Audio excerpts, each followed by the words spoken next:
masyadong makamanila yung ating budget. Yung pong Visayas saka Mindanao, lagi pong nahuhuli. Nakalulungkot pong sabihin na 15% lang sa buong budget ang pupunta sa Mindanao at ilang porsyento lang ang pupunta sa Visayas. Matagal ko na pong sinusulong na maging federal tayo, pero ang nangyayari, sabi sila ng sabi, hindi, gagawa natin ng paraan yan, magiging patas tayo, magiging lahat ay bibigyan ng panahon, bibigyan ng oras. Pero hindi ho nangyayaring ganun. Laging nasa Imperial Manila lang ang budget. Dahil napanood ko din po si Congressman Rufus Rodriguez dyan. Nung sinasabi niya na dagdagan ng budget ng Mindanao, abay nabara-bara siya.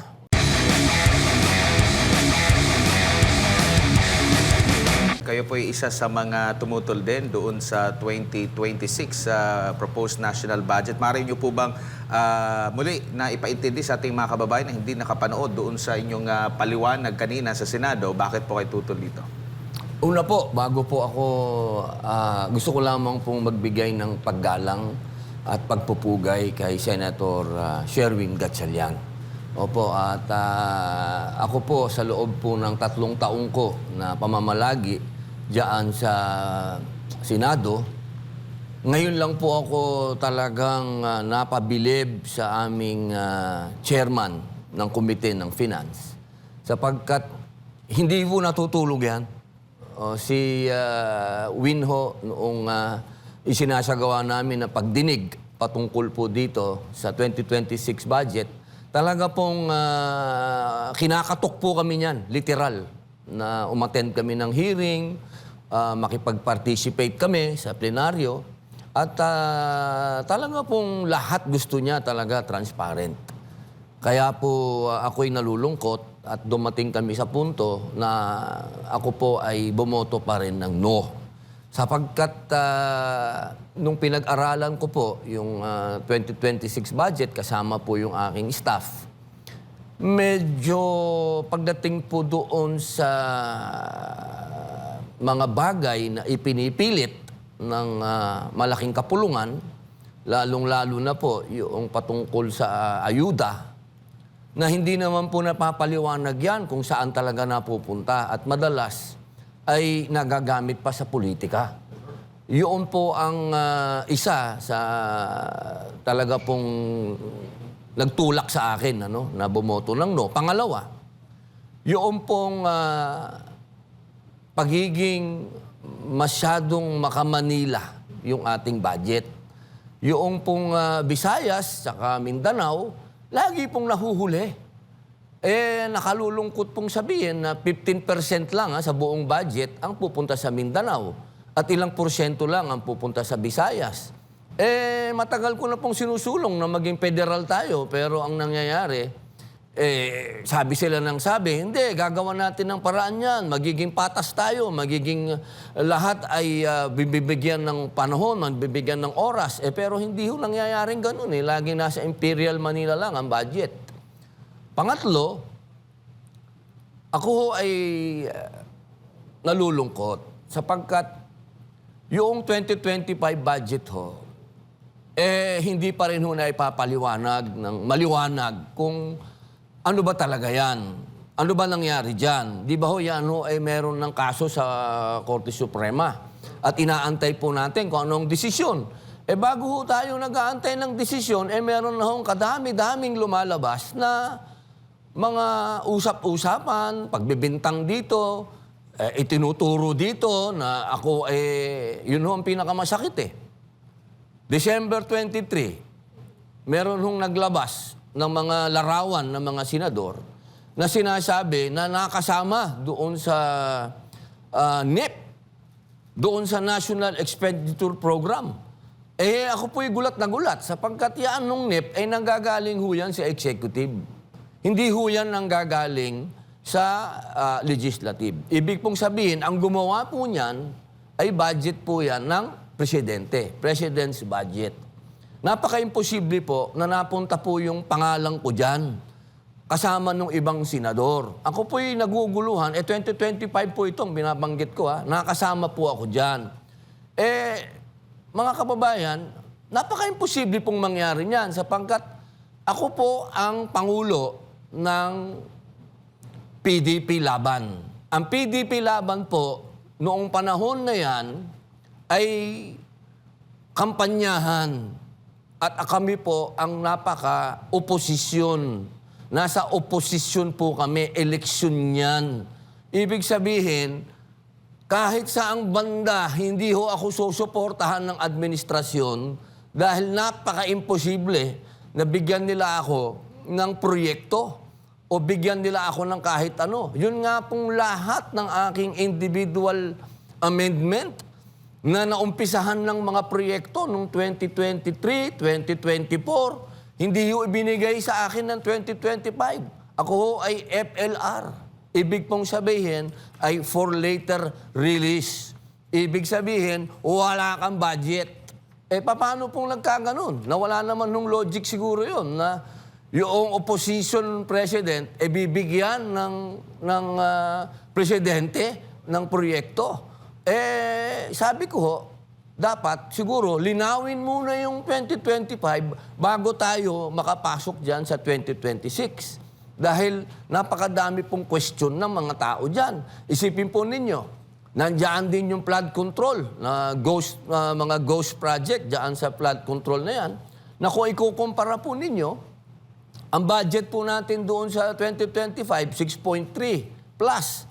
Ngayon, na nagkaroon na marami ng iskandalo, nagkaroon na ng andaming investigasyon, turuan dito, turuan doon, 6.7 ng budget, tumaas pa, imbis na bumaba. Kaya po ang daming mga katanungan na hindi po nasasagot ng bulat-latan talaga eh. Yung akin po kasi, inuulit ko po, saludo po tayo kay Senator Sherwin dahil siya na nag-umpisa ng pinaka-transparent na po ito. Maniwala po kayo sa akin. Ito na po ang pinaka-transparent sa lahat na inabutan ko mula 2022 hanggang ngayon. Pero siyempre po, andyan pa rin po yung mga katanungan. At ang pinaka-$1 million question po dyan, paano kami napunta dyan sa NEP? Yun po. Pasensya na po, mahaba-haba. No problem, sir. Tsaka, sir, alam mo, ang mga tao ngayon, nanghihingi talaga ng hustisya. Akala nila, malinis ang 2026 budget. Sa mga irregularidad dahil sinabi raw na ito na yung pinaka-transparent sa ilalim ng transparent na BICAM. Sa BICAM, sir, anong observations po ninyo? Ay, ako po'y naguguluhan. Sapagkat noong pong nagkaroon ng kami nasa plenaryo, ang akala po namin ni Senator Rodante Marcoleta ay magiging miyembro po kami ng BICAM. Sapagkat kami po ay sinabihan ni Senator Alan Cayetano at ni Senator Villanueva, na bilang sila po ang aming minority floor leaders. Sinabihan kami ni Caro Dante, sabi, miyembro kayo ng BICAM, pumunta kayo. Di siyempre, kami naman ni Senator Marcoleta, ito na. At tayo dyan. Pabilang tayo dyan, makapagbantay tayo. Noong binabasa sa plenaryo, hindi ho kami nakasama. Sapagkat kami daw po ay hindi miyembro ng finance, yung vice chairman, hindi daw kami vice chairman, hindi daw kami kasama ni Caro Dante. Nagulat lang po kami sapagkat wala si Senator Bato. Tapos si Senator Jinggoy Estrada naman ay nag-back out. So ang na-expect namin, kami ilalagay doon. Hindi po pala, bawal daw po pala yung substitution. Ngayon, nung nanonood po ako po yung medyo naguluhan sapagkat sinasabi po ng mga ibang kasama namin na kapag dumating na doon sa usapin ng nasa plenaryo na at doon sa BICAM, hindi ka na pwedeng magbigay ng amendment mo. Binabasa ko naman po yung konstitusyon, malinaw naman po dun sa provision ng konstitusyon na hanggat ang budget ay nasa Kongreso, meaning sa mataas na kapulungan at sa malaking kapulungan, pwede natin pag-usapan yung mga amendment. Dahil hindi naman po lahat ay pinagbibigyan ng ng presidente sa kanilang NEP.